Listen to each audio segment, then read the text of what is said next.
Hi and welcome to the new video. In this video, I'll be discussing about alternating a circuit containing purely resistance, that is AC through pure resistive circuits or pure resistance. ഇപ്പോൾ ഒരു pure resistance മാത്രമുള്ള ഒരു സർക്യൂട്ടിൽ alternating voltage supply connect ചെയ്താൽ അതിലത്തെ കറണ്ടും വോൾട്ടേജും തമ്മിൽ റിലേഷൻ എന്തായിരിക്കും, ഇതിൻ്റെ ഫേസ് ഡിഫറൻസ് ഉണ്ടോ, ഫേസ് ഡയഗ്രാം എങ്ങനെ വരയ്ക്കാം, വേവ് ഫോംസ് എങ്ങനെയായിരിക്കും, പിന്നെ അതിലുള്ള ആവറേജ് പവറിനുള്ള എക്സ്പ്രഷൻ. ഇപ്പോൾ ഇത്രയും കാര്യങ്ങളാണ് നമ്മളിവിടെ പറയുന്നത്. ഭയങ്കര ഇമ്പോർട്ടൻ്റ് ആയിട്ടുള്ള കാര്യങ്ങളാണ്. കാരണം pure resistance, pure inductor, pure capacitance ഇതെങ്ങനെയാണ് ഈ ഒരു ആൾട്ടർനേറ്റിംഗ് സപ്ലൈക്ക് റെസ്പോണ്ട് ചെയ്യുന്നത് എന്നുള്ളത് ഇമ്പോർട്ടൻ്റ് ആണ്.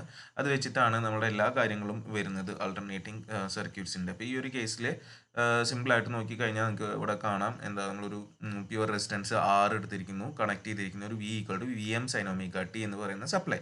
എല്ലാ കേസിലും same supply V m sin omega t ആണ് കണക്ട് ചെയ്യുക. അതിൽ കൂടുതൽ കറണ്ട് നമ്മൾ I എന്ന് വിചാരിക്കുന്നു. അപ്പോൾ ഓരോ കേസിലും ഓരോ തരത്തിലാണ് ഇത് റെസ്പോണ്ട് ചെയ്യുക. അപ്പോൾ അത് നമ്മൾ നോക്കുന്നു.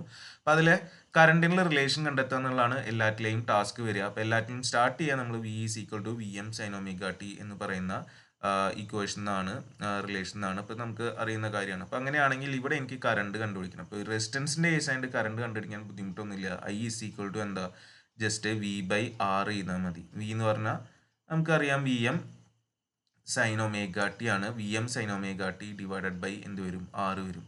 അപ്പോൾ അവിടെ ഒരു M/R എന്ന് പറഞ്ഞൊരു കോൺസ്റ്റന്റ് പാർട്ട് വരും. അതിനെ M എന്ന് റെപ്രസെൻറ്റ് ചെയ്യുന്നു. അപ്പോൾ M സൈൻ ഒമേഗ ടി എന്ന് എനിക്ക് ഇതിനെ എഴുതാം. എന്തിനെ, I എന്ന് പറയുന്നത്. This will be my second equation where this M is equal to എന്താണ്, M/R, maximum value of voltage by maximum value of resistance is maximum value of current. അപ്പോൾ നമുക്ക് എന്താ പറയുക, ഇക്വേഷൻ 1 and 2 നോക്കി കഴിഞ്ഞാൽ നമുക്ക് അവിടെ ശ്രദ്ധിക്കാവുന്ന കാര്യങ്ങൾ എന്തൊക്കെയാണ്?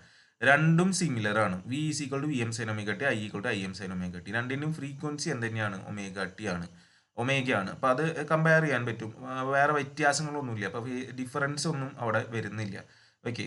അപ്പോൾ എന്താ പറയുക, അപ്പോൾ അത് ഞാൻ മറ്റേ കഴിഞ്ഞ വീഡിയോയിൽ അത് പറഞ്ഞിട്ടുണ്ടായിരുന്നില്ല. ഫേസ് ഡിഫറൻസ് എന്ന് പറയുന്നതിൽ എങ്ങനെ അത് റെപ്രസെൻറ്റ് ചെയ്യാന്ന്. ഇപ്പോൾ ഇത് വേണമെങ്കിൽ ജസ്റ്റ് ഒന്ന് വേഗം പറയാം. ഇപ്പോൾ ഇവിടെ നമ്മളിവിടെ ഫേസ് ഡിഫറൻസ് ഇതൊക്കെ കാര്യങ്ങളൊക്കെ പറഞ്ഞല്ലോ. അപ്പോൾ ഇത് വേവ് ഫോം ആയിട്ട് പറയുകയാണെങ്കിൽ, ഇപ്പോൾ ഇക്വേഷൻസ് എഴുതുകയാണെങ്കിൽ V1 സൈൻ ഒമേഗ ടി എഴുതിയിട്ടുണ്ട്. മറ്റേത് എഴുതുമ്പോൾ അതവിടെ എഴുതിയെന്ന് പറഞ്ഞില്ല എന്ന് മാത്രമേ ഉള്ളൂ. ലാഗ് ചെയ്യുകയാണെങ്കിൽ ഇതിന് പിന്നിൽ കാണിക്കാൻ മൈനസ് ആയത് എഴുതണം, ആംഗിൾ എഴുതണം. അപ്പോൾ V sign omega T minus theta എഴുതണം ലാഗിങ്ങിന്. ഇനിയിപ്പോൾ ഇൻ ഫേസ് ആണെങ്കിൽ രണ്ടും എന്ത് തന്നെയാണ് വരിക, ഒരേപോലെ തന്നെ വരിക. അപ്പോൾ ഇവിടെ അതാണ് ഇങ്ങനെ എഴുതിയിട്ടുള്ളത്. V sign omega T, I sign omega T രണ്ടിനും ഇൻ ഫേസ് ആണ്, ഫേസ് ഡിഫറൻസ് ഇല്ല. ഈ ഒരു രീതിക്കാണ് നമ്മളിപ്പോൾ പറയുന്ന റെസിസ്റ്റൻസിൻ്റെ കേസിലോട്ട് വരാൻ പോകുന്നത്. ഇനിയിപ്പോൾ ലീഡിങ് ആണെങ്കിൽ നമുക്കത് എങ്ങനെ എഴുതേണ്ടി വരും? ഇവിടെ എന്താ പറയുക, V സൈൻ ഒമേഗ ടി ആണെങ്കിൽ I ആണല്ലോ ലീഡ് ചെയ്യുന്നത്. I എന്ന് പറഞ്ഞു കഴിഞ്ഞാൽ I സൈൻ ഒമേഗ ടിയിൽ കൂടെ എന്ത് കൊടുക്കേണ്ടി വരും, പ്ലസ് ആ തീറ്റ കൊടുക്കണം. ആ ഒരു വ്യത്യാസം അവിടെ വരും. അതവിടെ പറയാത്തതുകൊണ്ട് ഇവിടെ ജസ്റ്റ് പറഞ്ഞത് മാത്രം. ഈ ഒരു കേസിൽ നമുക്ക് കമ്പയർ ചെയ്യുമ്പോൾ നമുക്ക് എന്താണ് കിട്ടുന്നത്, V ആൻഡ് I എന്താ, എന്തെങ്കിലും ഡിഫറൻസ് ഉണ്ടോ? ഇല്ല. ആർ ഇൻ ഫേസ് അല്ലേ. അപ്പോൾ ആ ഒരു ഫ്രേസ് നമുക്ക് അവിടെ ഉപയോഗിക്കാം. രണ്ടുപേരും എന്താണ്, ഇൻ ഫേസ് ആണ്. അപ്പോൾ നമുക്ക് ഇതിനെ പ്ലോട്ട് ചെയ്യുകയാണെങ്കിൽ, അപ്പോൾ ഞാൻ ആദ്യം വോൾട്ടേജ് പ്ലോട്ട് ചെയ്യുന്നു. ഇതാണ് വോൾട്ടേജ് എന്ന് വിചാരിക്കുക. അപ്പോൾ ഇതിലത്തെ കറണ്ടാണ് അടുത്ത് നമ്മൾ പ്ലോട്ട് ചെയ്യുന്നത്. കറണ്ട് ഒരു പെർട്ടിക്കുലർ R വരുന്ന സ്ഥിതിക്ക് ചെറുതാവും. ഇൻ ഫേസ് ആയതുകൊണ്ട് എങ്ങനെയാണ്, ഒരുമിച്ച് തുടങ്ങി ഒരുമിച്ച് അവസാനിക്കുന്ന രീതിയിലായിരിക്കും എന്തുണ്ടാവുക, നമ്മളുടെ കറണ്ട് ഉണ്ടായിരിക്കുക. അപ്പോൾ ഇതാണ് നമ്മുടെ വേവ് ഫോം റെപ്രസെൻറ്റേഷൻ. ഇതിൻ്റെ ഫേസ് റെപ്രസെൻറ്റ് ചെയ്യാൻ എന്തെങ്കിലും ബുദ്ധിമുട്ടുണ്ടാവും? ഒരു ബുദ്ധിമുട്ടില്ല. എന്താ, ഫേസർ വരയ്ക്കുമ്പോൾ ഞാൻ ആദ്യം വോൾട്ടേജ് വരച്ചു, വോൾട്ടേജ് ഫേസ് വരച്ചു. കറണ്ട് ഫേസർ എന്തെങ്കിലും ഫേസ് ഡിഫറൻസ് ഉണ്ടോ? ഇല്ല. അപ്പോൾ എവിടെ തന്നെ വരയ്ക്കണം, അതേ ഇതിൽ തന്നെ മാഗ്നിറ്റ്യൂഡ് ഒന്ന് വരച്ചു, കുറച്ച് വരച്ചു. അപ്പോൾ ഇതാണ് ഇതിൻ്റെ വോൾട്ടേജ് റെപ്രസെൻറ്റേഷനും എന്ത് റെപ്രസെൻറ്റേഷനും വരുന്നത്, കറണ്ട് റെപ്രസെൻറ്റേഷനും രണ്ടും കൂടിയിട്ടുള്ള ഫേസർ വരുന്നത്. ഇനി നമുക്കിവിടെ വേണ്ടത് ഇതിൻ്റെ പവറിനുള്ള ഒരു എക്സ്പ്രഷനാണ്. പവർ എന്ന് പറയുമ്പോൾ ആവറേജ് പവറിനുള്ള ഒരു എക്സ്പ്രഷൻ ഡിറൈവ് ചെയ്യുക എന്നുള്ളതാണ് ഇമ്പോർട്ടൻ്റ് ആയിട്ടുള്ള ഒരു കാര്യമാണ്.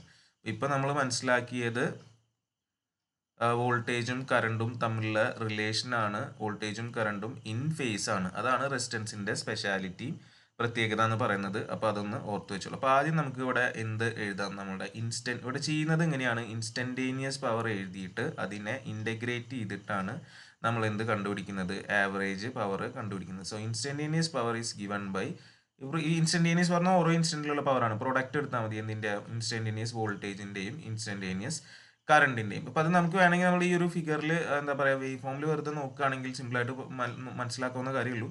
വോൾട്ടേജും കറണ്ട് മൾട്ടിപ്ലൈ ചെയ്യുക. ഇപ്പോൾ ഇവിടെ പോസിറ്റീവ് മൾട്ടിപ്ലൈ ചെയ്യുമ്പോൾ എന്തായിട്ടാണ് വരിക? പോസിറ്റീവ്. ഇപ്പോൾ ഇത് രണ്ടിൻ്റെയും മാഗ്നിറ്റ്യൂഡ് വെച്ച് മൾട്ടിപ്ലൈ ഇതിനെക്കാട്ടും വലിയൊരു ഇത് വരും.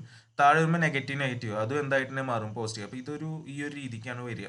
ഓക്കെ, ഇങ്ങനെയാണ് ഇവിടെ പവർ വരിക പോസിറ്റീവായിട്ട്. അപ്പോൾ ഇതാണ് നമ്മളുടെ ഇൻസ്റ്റൻറ്റേനിയസ് പവർ ഉണ്ടാവും. നമുക്ക് വേണ്ട ആവറേജ് ആണ്. അപ്പോൾ ഇതിനൊരു ആവറേജ് വാല്യൂ ഉണ്ടായിരിക്കും. അതായത് ഇങ്ങനെ എടുത്തു കഴിഞ്ഞാൽ നമുക്ക് ഇവിടെ ഒരു ആവറേജ് പവർ പി എന്ന് വിളിക്കാം, ക്യാപിറ്റൽ പി, അതിനാണ് ആവറേജ്. അപ്പോൾ ഇതെന്താണെന്നുള്ളതാണ് കണ്ടെത്താൻ പോകുന്നത്. നമ്മൾ ഇൻസ്റ്റൻറ്റേനിയസ് പവർ എക്സ്പ്രഷൻ കിട്ടിയല്ലോ, instantaneous power equal to expression കിട്ടിയിട്ടില്ല, നമ്മൾക്ക് ഇതിൽ സബ്സ്റ്റിറ്റ്യൂട്ട് ചെയ്യാം. വി ഈക്വൽ ടു നമുക്കറിയാം എന്താ? V equal to v m sine omega t ആണെന്ന് അറിയാം. ഐ ഈസ് ഈക്വൽ ടു എന്താ? I m sine omega t ആണെന്ന് അറിയാം. അപ്പോൾ അത് ജസ്റ്റ് രണ്ടും അവിടെ എന്താ പറയുക കൊടുത്തു. രണ്ടും കൊടുത്തു കഴിഞ്ഞാൽ നമുക്ക് എന്തിനെ കോൺസ്റ്റൻറ്റുകളെ വേണമെങ്കിൽ മാറ്റി വയ്ക്കാം. വി എം ഐ എം, ബാക്കി അവിടെ വരുന്നത് എന്താണ്?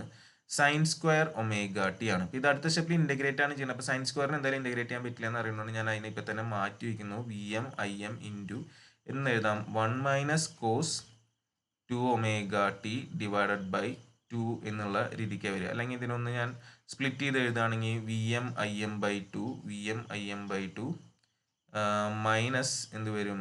V m i M by 2 cos 2 omega t എന്നുള്ള ഈ രീതിക്കാണ് നമുക്ക് എന്ത് കിട്ടുക? നമ്മളെ ഇൻസ്റ്റൻറ്റേനിയസ് പവറിനുള്ള എക്സ്പ്രഷൻ കിട്ടുക. ഓക്കെ, ഇൻസ്റ്റൻറ്റേനിയസ് പവറിൻ്റെ എക്സ്പ്രഷൻ കിട്ടി. ആവറേജ് പവർ ആണ് എനിക്ക് വേണ്ടത്. ആവറേജ് പവർ എന്ന് പറയുന്നത് ക്യാപിറ്റൽ പി എന്ന് ഞാൻ തൽക്കാലം റെപ്രസെൻറ്റ് ചെയ്യുന്നു. Which will be integral of, integrate ചെയ്താൽ മതി ഏതിനെ? ഈ പവറിനെ. ഇൻ്റഗ്രൽ 0 to 2π എന്ന് വിളിക്കാൻ വേണമെങ്കിൽ 1/2πയിൽ ഇൻ്റഗ്രേറ്റ് ചെയ്യുന്നു. എന്തിനെ? ഇൻസ്റ്റൻറ്റേനിയസ് പവറിനെ ഇൻ്റഗ്രേറ്റ് ചെയ്ത് കഴിഞ്ഞാൽ നമുക്ക് എന്ത് കിട്ടണം? ആവറേജ് പവർ കിട്ടണം. ഇത് ഇൻസ്റ്റൻറ്റേനിയസ് ഇൻ്റഗ്രേറ്റ് ഒന്നും ചെയ്യാൻ നിൽക്കണമെന്നില്ല. ഇൻ്റഗ്രേറ്റ് ചെയ്ത് കഴിഞ്ഞാൽ നമുക്ക് ഇവിടെ 2 പാർട്ട് ഉണ്ട്. 2 പാർട്ടിൽ ഒരു പാർട്ട് എന്ന് പറയുന്നത് കോസാണ്, കൊസൈൻ ടേം ആണ്. അപ്പോൾ രണ്ടാമത്തെ പാർട്ട് എന്തായാലും ഇൻ്റഗ്രേറ്റ് എന്തായി പോകും? 0 ആയി പോകും. പിന്നെ ഫസ്റ്റ് പാർട്ട് ഇൻ്റഗ്രേറ്റ് ചെയ്ത് കഴിഞ്ഞ് കഴിഞ്ഞാൽ അവിടെ കോൺസ്റ്റൻറ്റ് ഒരു v m i M by 2 ഉണ്ട്. V m i M by 2 ഉണ്ട്. പിന്നെ അവിടെ വരാൻ പോകുന്നത് ഇതിൻ്റെ ഒരു 1/2π ഉണ്ട്. മറ്റേത് ഇൻ്റഗ്രേറ്റ് ചെയ്ത് സിംപ്ലിഫൈ ചെയ്ത് കഴിഞ്ഞാൽ നമുക്ക് വീണ്ടും ഒരു 2π കിട്ടും. ആ 2πയും ക്യാൻസൽ ആവും. ആകെ അവിടെ ബാക്കി വരാൻ പോകുന്നത് v m i M by 2 ആണ്. അത് നിങ്ങൾക്ക് വേണമെങ്കിൽ ചെയ്ത് നോക്കണമെങ്കിൽ ചെയ്ത് നോക്കാം, ഇല്ലെങ്കിലും ഓക്കെയാണ്. അപ്പോൾ നമുക്ക് അവിടെ ഇപ്പോൾ കിട്ടുക average power p is equal to v m i m divided by 2 എന്നാണ് കിട്ടുക. ഓർ ഇതിനെ എനിക്ക് വേണമെങ്കിൽ ഇങ്ങനെ എഴുതാം, v m by √2 into i M by √2 എന്നുള്ള രീതിക്ക് എഴുതാം. ഈ വി എം ബൈ √2 നമുക്ക് പരിചയമുള്ള ഒരാളാണ്. ആരാ? വി ആർ എം എസ് ആണ്. ഐ എം ബൈ √2 എന്താ? ഐ ആർ എം എസ് ആണ്. അപ്പോൾ average power in a pure resistive circuit എന്താ? Product of R M S values of voltage and current. അപ്പോൾ ഈ ആർ എം എസിന് സിമ്പിളായിട്ട് ക്യാപിറ്റൽ വി എന്നും ക്യാപിറ്റൽ ഐ എന്ന് എഴുതാറുള്ളൂ. ഇതാണ് വളരെ ഇമ്പോർട്ടൻ്റ് ആയിട്ടുള്ളൊരു കാര്യമാണ്. ഇവിടെ ഒരു ആവറേജ് പവർ ഉണ്ട്. പി എന്ന് പറയുന്നത് നമുക്കിപ്പോൾ കിട്ടി v into i, v R M s into i R M s. ഇത്രയാണ് നമ്മളൊരു പ്യുവർലി റെസിസ്റ്റീവ് സർക്യൂട്ടിൻ്റെ പ്രത്യേകത. ഈ പ്യുവർലി റെസിസ്റ്റീവ് സർക്യൂട്ടിലാണ് ഏറ്റവും മാക്സിമം പവർ ഡിസിപ്പേഷൻ വരുന്നത്, അല്ലെങ്കിൽ ഇതാണ് നമ്മളെ ആക്ച്വൽ വർക്കായിട്ട് കൺവേർട്ട് ആവുന്നത് എന്നുള്ളതൊന്ന് മനസ്സിലാക്കി വെച്ചോളൂ.